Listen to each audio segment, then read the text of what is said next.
Et ces portes-là, on va les répéter ici.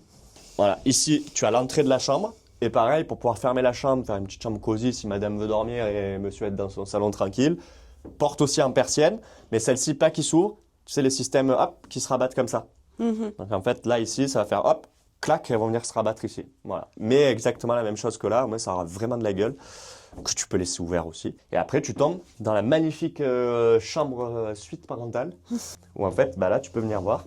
Voilà, donc là, on se retrouve avec le lit qui n'est pas encore élargi. Là, il fait que 140 de large, le client veut du 160. Donc on va élargir un peu, ce qui fait qu'on réduit le passage à la sortie du lit. Mais tu pourras quand même sortir de ton lit par le côté pour pouvoir sortir de ta chambre ou par le pied du lit, tout simplement. Au fond, 2 petites tables de nuit sur mesure intégrées en arrondi pour faire un peu stylé, tu vois. Là, tu vois, le lit est à peu près coupé en 2. Ah ouais. Tu as une partie où tu vas avoir un tiroir central qui va sortir jusque-là. Et après, 2 autres petits tiroirs, ici et ici, pour faire du rangement. Donc, ils vont être quand même vachement profonds, hein, tu vois, ça va faire des vrais tiroirs.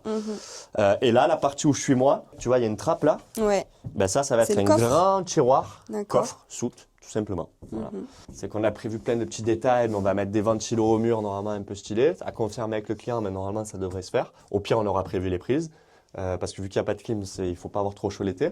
Là, tu vas avoir tout ce qui est va-et-vient, ainsi de suite, pour contrôler la chambre, le salon et le dimmer, parce qu'on met du dimmable. Pourquoi on met du dimmable? Parce qu'on fait un truc de fou au plafond. C'était aussi une des contraintes, le lanterneau. C'est-à-dire que les arrondis vont venir en blanc jusqu'ici. Et ensuite, tout le bandeau central, on va faire tout un morceau en bois plat, en frêne olivier, toujours pareil, assorti au reste, pour donner un peu du cachet, que ce soit pas un plafond tout blanc, tu vois. Ce plafond va être légèrement décalé par rapport aux arrondis. Pourquoi? Parce qu'on va faire du rétroéclairage en LED tout le tour, pour pouvoir éclairer les arrondis avec de la lumière chaude, tu vois, que tu pourras dimmer. Donc, changer l'intensité. Trop cool. Et ça va avoir une gueule de Ça fou. va péter. Bon, Ça va par être contre, on a sûr. une contrainte. Après, je sais pas si des gens qui pourraient nous trouver la solution. C'est qu'on voulait un panneau complet de frêne olivier, mais va trouver un panneau de frêne olivier sur 8 mètres. C'est pas possible. Pour qu'il y ait les concrètement. vénages qui suivent, en fait. Non, il faudrait trouver un arbre introuvable. En fait, au début, on avait pensé juste à une feuille de plaquage, Ouais. mais on veut faire suivre le fil. C'est ingérable, en fait. J'ai trouvé un morceau de 3,10, mais c'est pas suffisant.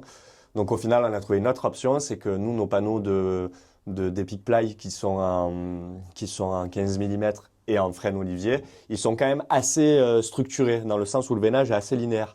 Donc, on va nous se débrouiller pour sélectionner les bons panneaux qui se raccordent le mieux possible pour faire un bandeau linéaire qui soit le plus joli possible. Ouais. Mais ça va Avec claquer. Hein. Avec des raccords. Ouais. Ouais, mais ça va être canon.